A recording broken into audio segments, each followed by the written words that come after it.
Oh, White Sox fans, it has been too long. I am so sorry that it has been too long, but we were on a month hiatus, not intentional. Had a lot of stuff that came up at work, but welcome to Believe in White Sox here on the Believe Podcast Network. I'm Greg Miraz, your host, as always, and hopefully more frequently as we move into the month of August. And today's episode we call White Sox Smorgasbord because we have a lot of things to talk about and not a ton of time, but enough time to talk about them. And I want to start off by just saying how impressed I've been with what the White Sox have done since the All-Star break. You know, they've won all but one series since the All-Star break. They swept the Pirates, won 2 of 3 from the Rays, lost 2 of 3 to the Cubs, won 2 of 3 from the Phillies, and then won 2 of 3 from the Angels. So since the All-Star break, the White Sox have played 5 series.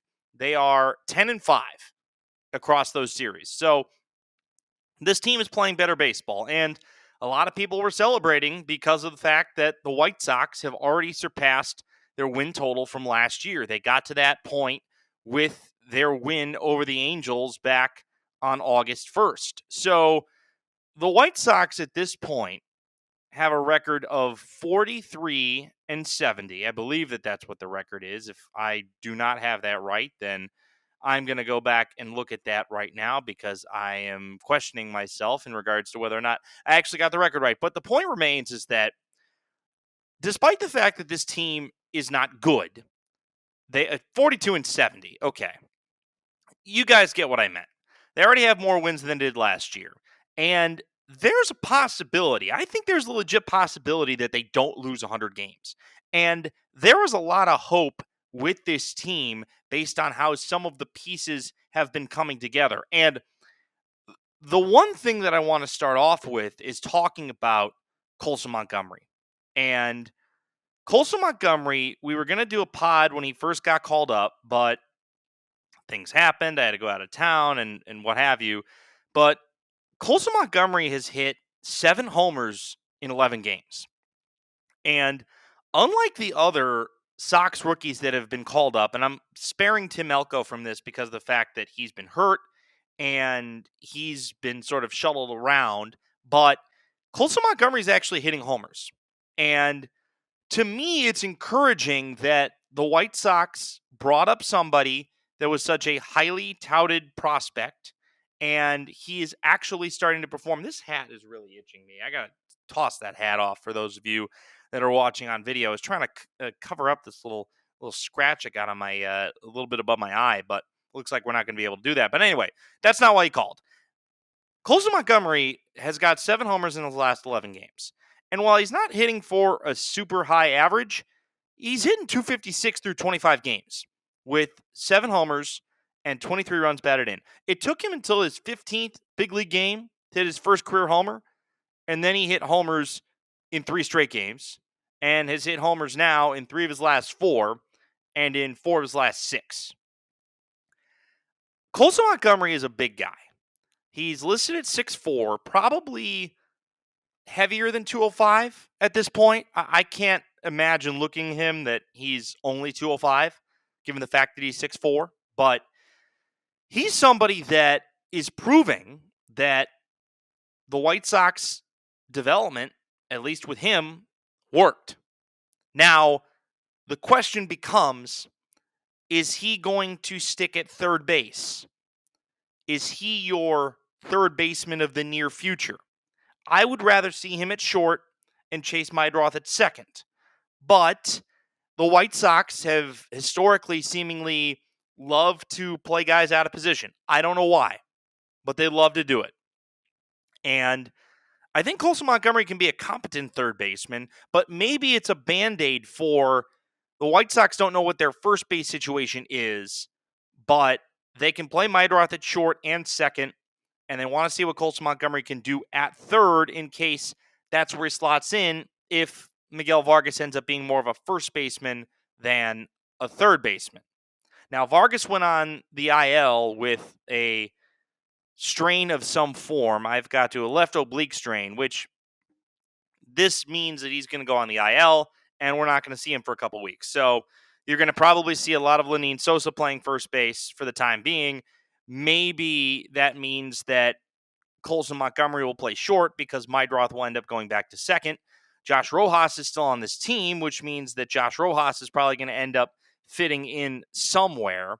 And now that you've got the newly acquired Curtis Mead, who I'm really intrigued to see what he can do, we'll figure out where he fits into everything. Remember, you got Brooks Baldwin now back up in the big leagues, and he can potentially find a way to get involved.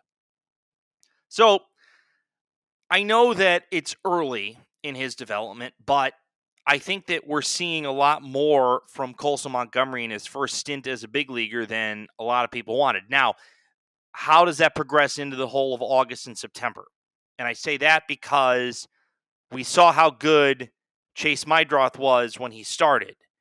But Chase Mydroth, the big leagues did catch up with him because there are numbers to prove that he has struggled mightily of recent. Now, he's on a 3-game hit streak. That didn't filter properly. So, Mydroth is just 1 for his last 11. And he did have a hit streak coming out of the All-Star break. He had a good 8-game hit streak coming out of the All-Star break, but he had a stretch in late June and early July where his average dipped from the 280s all the way down to 238.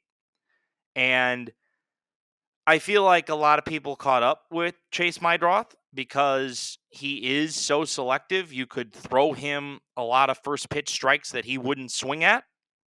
And it's for that reason that he was finding himself down the count. But I think guys adjust.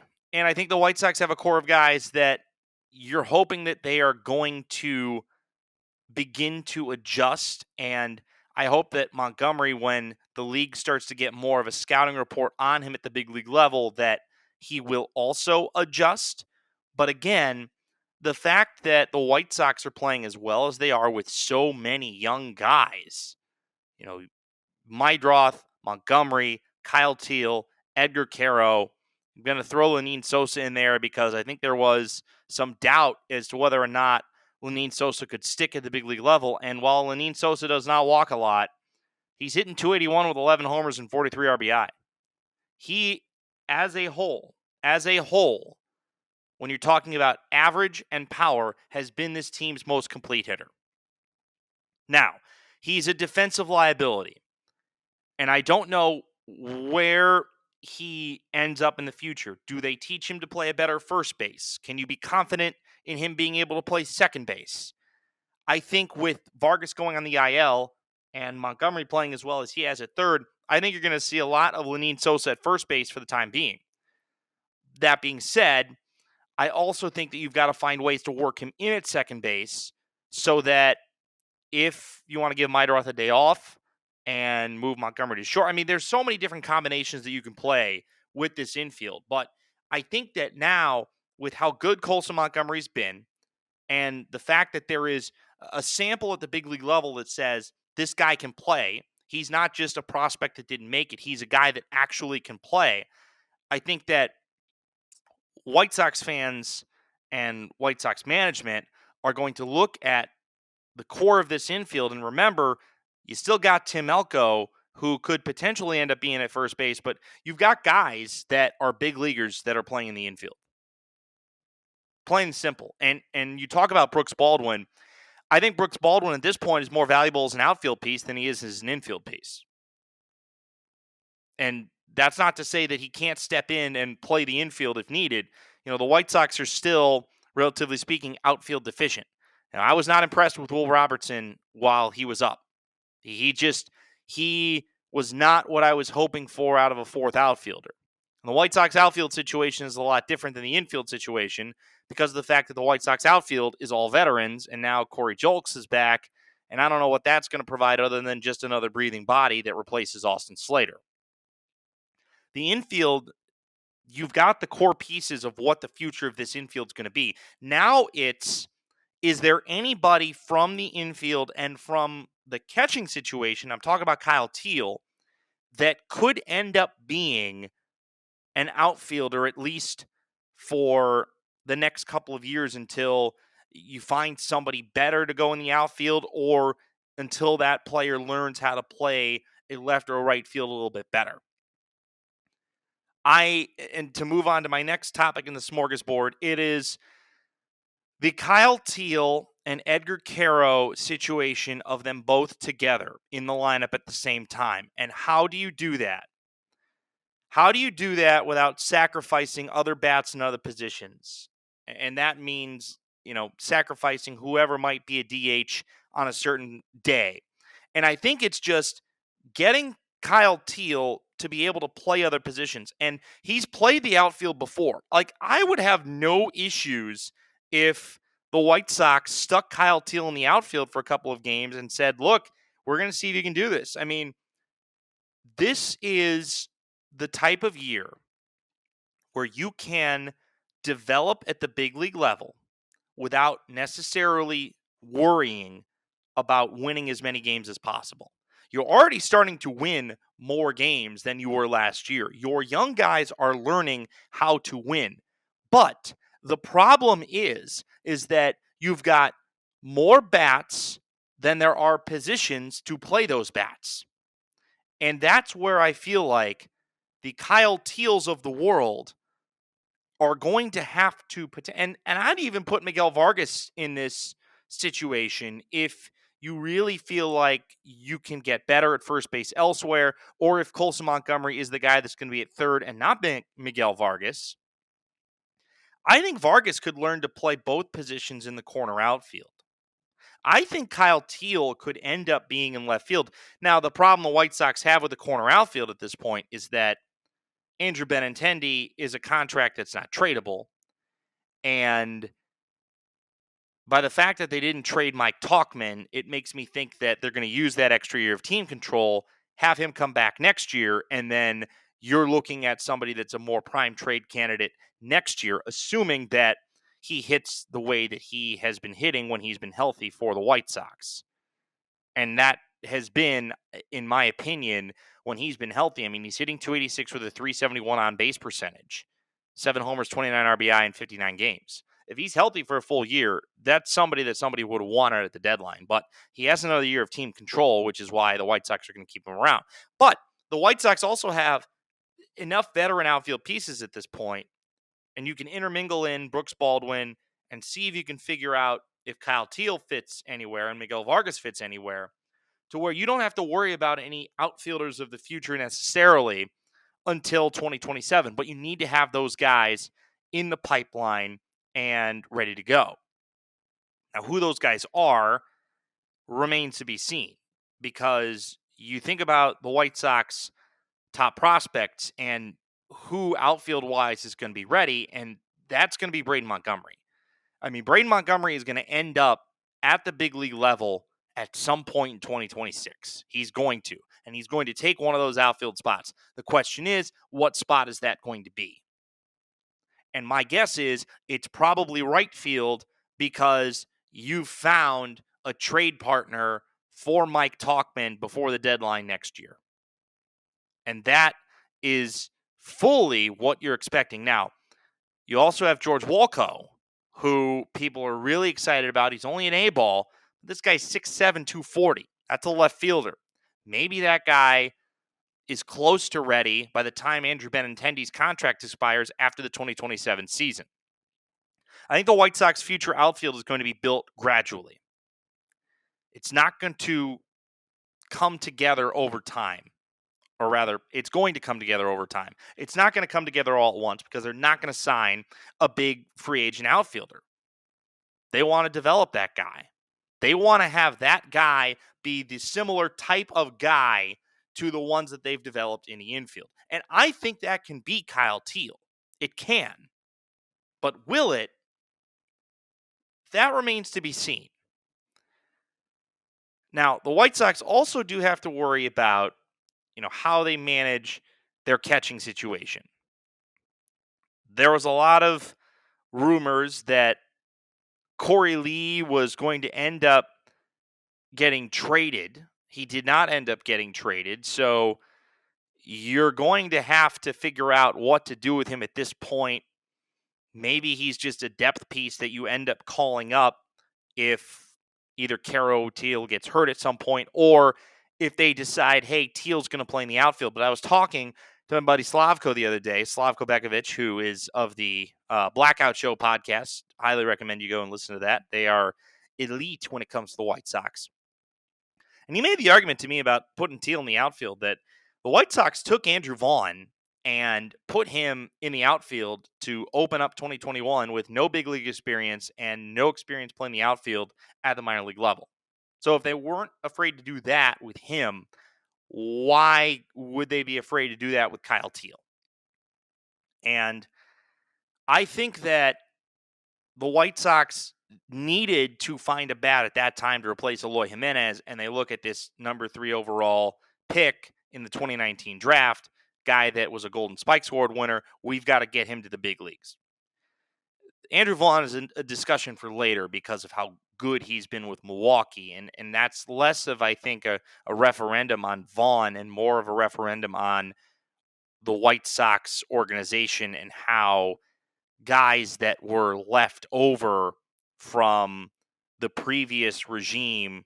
I guess Getz was still part of the previous regime, but part of that previous playoff team just sort of got sunk to the point where there was no hope of reviving them here. And you can just tell based on what Vaughn's done and how he's looked in Milwaukee that he's a completely different player than he was when he was with the White Sox. And I'm happy for him because he is. I said we're going to discuss that later. We'll discuss that later. But I think that Andrew Vaughn is. I just said we're going to discuss it later, and already my mind is like trying to go right back into it.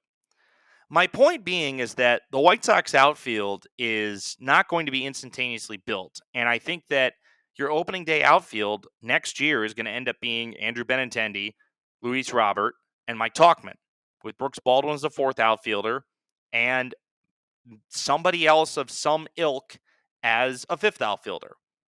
Who that person is, we just don't know yet. So the other thing that I want to talk about as part of the smorgasbord is the trade deadline and what did and did not happen. What did happen is the White Sox got rid of two guys that were not going to be on this team next year no matter what. You could maybe make the argument that if you felt like you needed another veteran starting pitcher for next year, that you could have kept Adrian Hauser on the team. But you signed him for nothing and got so much more out of him than you ever could have expected. And to me, I think that what the White Sox did for Adrian Hauser was about as good of a return as you probably could have imagined. The White Sox ended up in return for Adrian Hauser getting right-handed minor leaguers Duncan Davitt and Ben Peoples, along with Curtis Mead, who is going to end up playing some time with the White Sox. Now, Curtis Mead is somebody that has seen a little bit of big league time, not a lot of big league time. He's played in 111 total games over the course of 3 years. This year, with the Rays, in 115 at-bats over 49 games, he's hitting .226 with a .318 on base, 3 homers, 8 runs driven in. He's going to fit in somewhere. Now, I have to look at where he actually plays because he's listed as an infielder.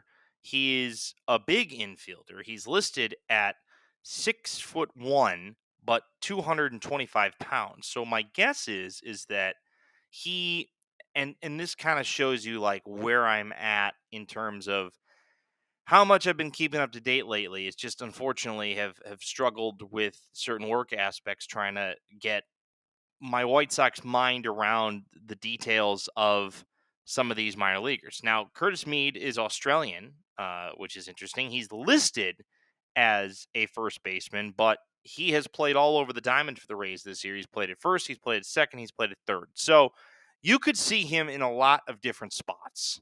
And I think that if he, given that he has played parts of 3 different years at the big league level, maybe he fits in somewhere down the line or for the rest of this year. And maybe he's somebody that ends up as your super utility guy that, okay, he can play second, he can play third. he gives somebody a spell when somebody needs a spell. The other two guys who do not know a ton about, but I think that being able to get three guys for one guy is extremely impressive. Now, the White Sox also traded away Austin Slater in exchange for Gage Zeal, who was a fourth rounder by the Yankees in 2024 and already slots in as the White Sox number 14 prospect at high A. So the fact that you got anything at all for Austin Slater, I think, is extremely impressive. And I think that adding another potential bullpen arm that could be in the big leagues by 2027, the White Sox need more bullpen arms. We've discussed in the past, like, this is a team that is bullpen deficient, and that's why Grant Taylor came up and gave somewhat of a spark to the bullpen, although Grant Taylor has not been nearly as good as I had hoped he would be. I think a lot of White Sox fans are hoping that he gets stretched out into a starter. You know, he's only pitched in 21 innings, but he's given up 10 earned runs in 21 innings, which for a relief pitcher is not good at all. 27 strikeouts, good. 7 walks, could be better. Again, I have high standards. So the White Sox traded 2 guys. But there's big issues with guys that they did not trade. In particular, 3 guys that they didn't trade that they should have traded. Actually 4. But Josh Rojas had no value to anybody. So the fact that he wasn't traded, I'm not totally surprised that he wasn't traded because I don't think anybody would have wanted him. And I don't know what kind of return that you would have gotten for him because I would rather have Josh Rojas be a living, breathing body on a roster than potentially call up another minor leaguer that is going to kill their service time in a year where the White Sox aren't going anywhere. I was hoping maybe if they had traded Josh Rojas that it was going to give them incentive to play Brooks Baldwin a little bit more in the infield, but they probably need to play him more in the outfield given the deficiency of bodies there. Maybe that's a reason why they also didn't trade Michael A. Taylor. Michael A. Taylor, though, is somebody that should have been traded. And the reason that he should have been traded is because of the fact that Michael A. Taylor serves no purpose for the future of this team. He is exactly who he is, a journeyman outfielder that plays good defense and sometimes hits the baseball hard. And that's what he is. And maybe it's the White Sox lack of living, breathing, outfield-ready bodies in the minor leagues that is the reason why he's still here, but he won't be on this team next year. I mean, shoot, Michael A. Taylor, how many teams, I'm curious, I'm going to look this up right now. How many teams has he played for at the big league level over the course of his career? All right. So he's only recently become a journeyman. He was with the Nats for parts of 7 seasons. Royals, Twins, Pirates, White Sox. So this is season 12 for him at the big league level. Question is, where does he go next? Does he round out the entire American League Central? Does he go to the Tigers or the Guardians? We shall see. By the way, the Guardians are going to be coming back into town on Friday, and that's a team that is kind of up creek without a paddle, given the fact that their stud closer is potentially, depending upon how this investigation goes, I mean, I'm not going to go to the extreme because I think a lot of people thought that big punishment was going to come down for Shohei Ohtani, and I am out on a limb. I am still not convinced that Shohei Ohtani is innocent. I don't have any proof, but where there's smoke, there's fire. And I think that Ohtani is guilty of something. What that something is, I have no idea.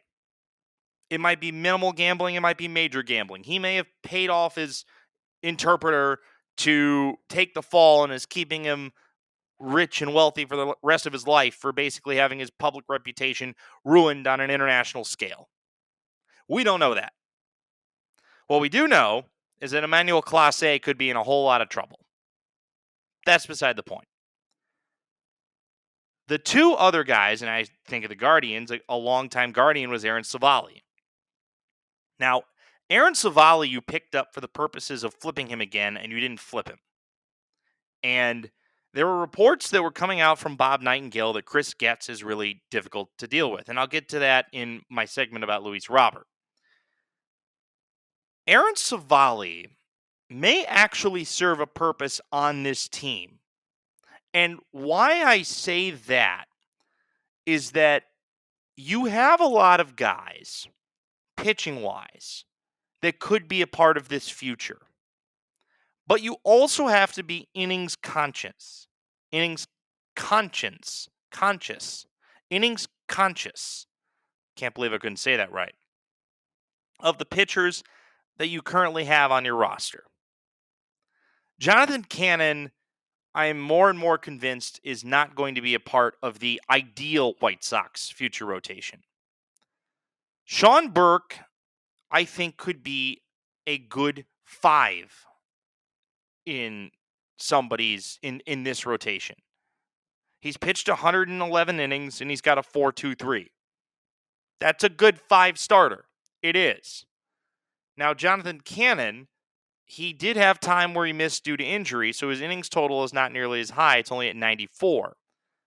But his ERA is worse than it was last year. His whip is higher than it was last year. He's issued 32 walks in 94 and a third innings. So his walk rate is not great. He's allowed 16 homers in 94 innings. Last year, he allowed 18 in 124.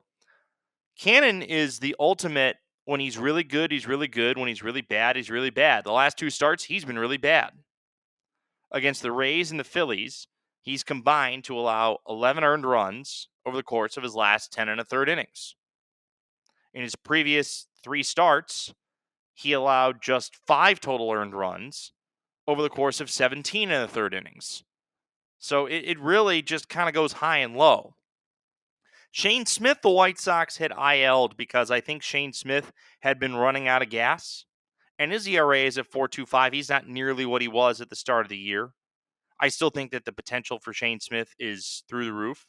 But he's going to be somebody that I think is going to be pitch capped to a certain extent. And if you see another Phantom IL stint again with him, I wouldn't necessarily be that surprised either. Again, remember, Shane Smith is a Rule 5 pick. So you have got to make sure that he is either on the roster or on the big league IL for the rest of the year, or else you're going to have to send him back to the Brewers, which you don't want to do, because I guarantee that the Brewers will find a way to utilize him as a part of their team moving forward. Probably not this year, but into next year. He's proven he can be a big league arm. Then you go to Davis Martin.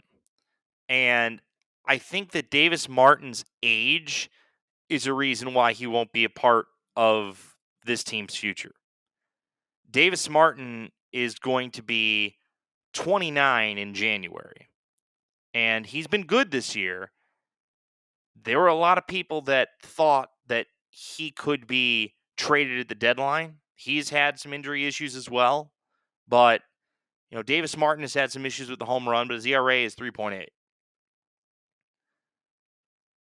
Martin could be a part of a near future rotation. I think Smith is part of an absolute future rotation. Burke, I think, could be. And I don't know what to think at this point of Jonathan Cannon. But you have so many guys that are coming up through the system. Grant Taylor could end up getting stretched back out into a starter. Noah Schultz will at some point make his big league debut. So will Hagen Smith. Those are 2 lefties, though. And then you also have to take into consideration, I'm trying to vamp for time here because there was a third name that I was thinking of that could potentially be a part of the big league rotation. I'm going to have to go back to the prospects list because I just cannot. Oh, I know what I was thinking of. You're going to have Drew Thorpe coming back from Tommy John, and he was good at times last year, so he could be in the mix. Kai Bush, who's another lefty, he is going to be coming back from Tommy John, and he could be in the mix. It just depends upon how many righties versus how many lefties your ideal rotation has. I say all of this to say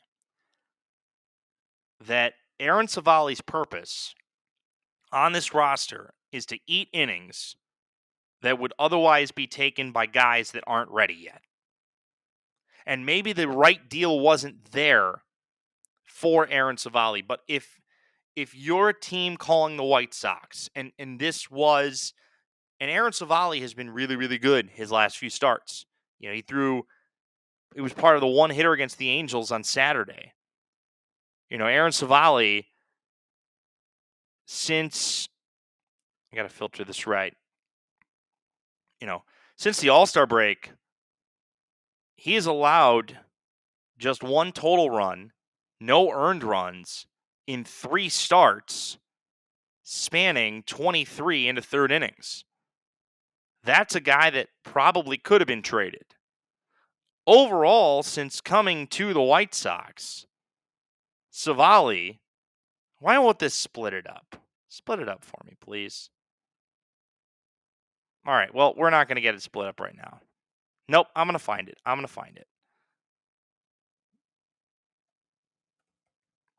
sure this is riveting for everybody at home.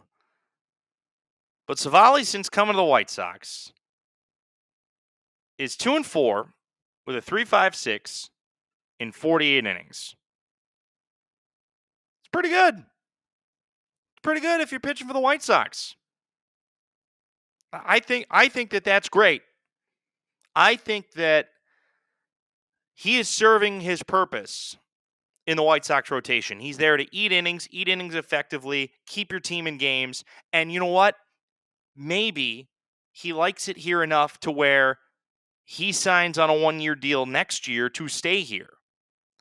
He's only 30 years old, so he still has a lot of good left in him.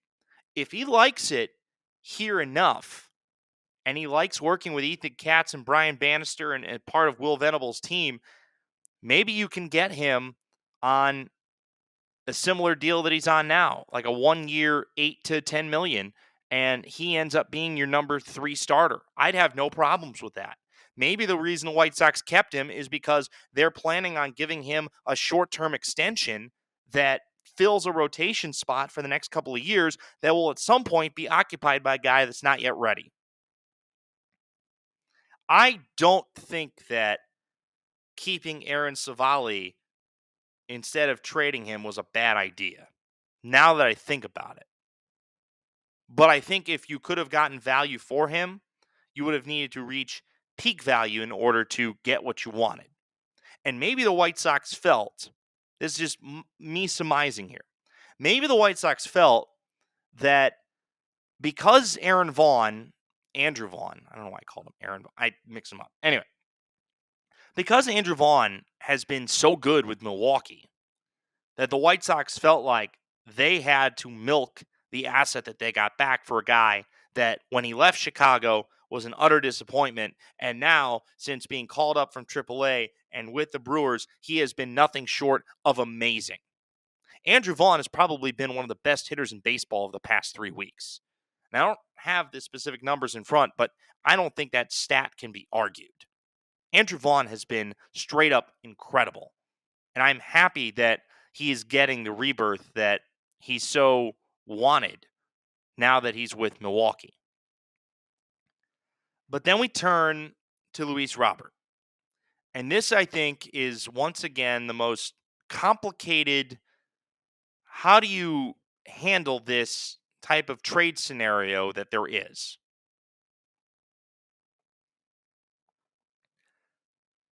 Luis Robert did not have a ton of trade value a month ago. He built up his trade value more so over the past 2 weeks.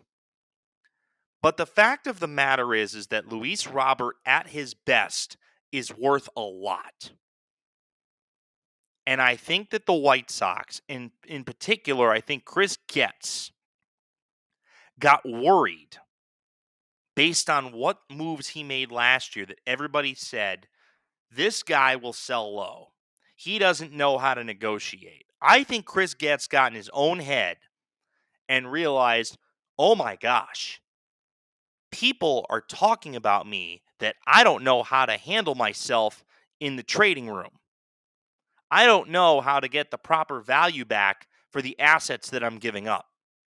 And so he may have held out for higher on Luis Robert than he was actually worth, and hoping that Robert plays himself back into the guy that we all loved 5 years ago. And he's only 27. So there's the distinct possibility that happens. And I I am hoping that that can happen. I don't think it will, because I don't believe in Luis Roberts' work ethic and desire to be a part of the White Sox organization. I think he has so tanked himself to this point that there's no way he will achieve what he wants to achieve in order to get traded as a member of the White Sox. It's the damned if you do, damned if you don't. I just don't feel like Luis Robert is ever going to get back to what he was. And the only way that he gets the proper trade value for what you want him to is if he gets back to what he was 2 years ago when he hit 38 home runs. But that's not happening, is it? So now what do you do if you're Chris Getz? Do you pick up the first of the two $20 million options and hope that he plays himself back in? Or do you let him walk and just say it's a lost cause, happy trails? I think they'll pick up the $20 million option next year. But I think 2026, by hook or by crook, will be Luis Robert Jr.'s last year with the White Sox. Because his trade value will never be higher than if he's playing decent going into next year's trade deadline. Because in theory, what you get, and maybe there's a better deal to be had for him in the offseason. There's the other factor at play that Luis Robert, if he plays well over the final 2 months of the year, his trade value could be higher than what it is right now. And all the White Sox have to do is pick up that option and strike a deal. And there will be deals to be had for center fielders. But it all depends on what Robert's value is at the end of the season. At some point, you can't wait any longer. I think the most likely option is Luis Robert Jr. is on this team as this team's starting center fielder next year. Does he finish next year as a member of the White Sox? And I have no idea. I don't know what to expect. I thought he was going to get traded at last year's deadline. We did shows on it. He didn't get traded at last year's deadline. He didn't get traded in last year's offseason. And he didn't get traded at this year's deadline. It all depends on what the value is for him. Now, does Luis Robert Jr. end up going into the 2027 offseason still a member of the White Sox organization and having his club option picked up? Then at that point, maybe he's a sunk cost and you say, you know what, we're not going to give him another $20 million and his trade value won't be that high and somebody's basically going to give him the price of a rental. But at some point, the White Sox are going to have to pull the trigger. And if they're competitive enough and he's good enough in the next year to year and a half, assuming they ended up keeping him going into 2027, which I don't think is likely, maybe they even extend him. I don't think that's going to happen because I think Robert is part of the last era of White Sox, which the White Sox are trying to cleanse themselves of at this point. But it's a question that I think needs to be asked. And I think there's a lot of hypotheticals. There's a lot of effectively choose your own adventure paths that you could go in this regard. And I don't know where you go in this regard. I don't know what the right move is. Was the right decision to keep him now? If there was no value for him at the deadline, then it probably was. If you have enough money, you pick up the option, and whoever trades for him this offseason, you're effectively getting a 28-year-old center fielder on a 2-year, $40 million contract. That's a steal. And that's going to get you probably 2 prospects and a major league ready player in return. That's what I would hope you would get. But it all depends on what the market shows you. And on that note, we'll say goodbye on this edition of White Sox on Believe. Make sure you hit like, subscribe on the YouTube page, Apple Pod, Spotify, wherever you get your podcasts. This has been White Sox Smorgasbord, and thank you for tuning in. I promise we will be back sooner than later. White Sox will start a series tomorrow night in the great city of Seattle, Washington, against the Seattle Mariners. And then they'll be home for a 6-game homestand against 2 AL Central foes, Guardians 8th through the 10th, Tigers 11th through the 13th. Thanks so much, everybody. We will talk to you very soon.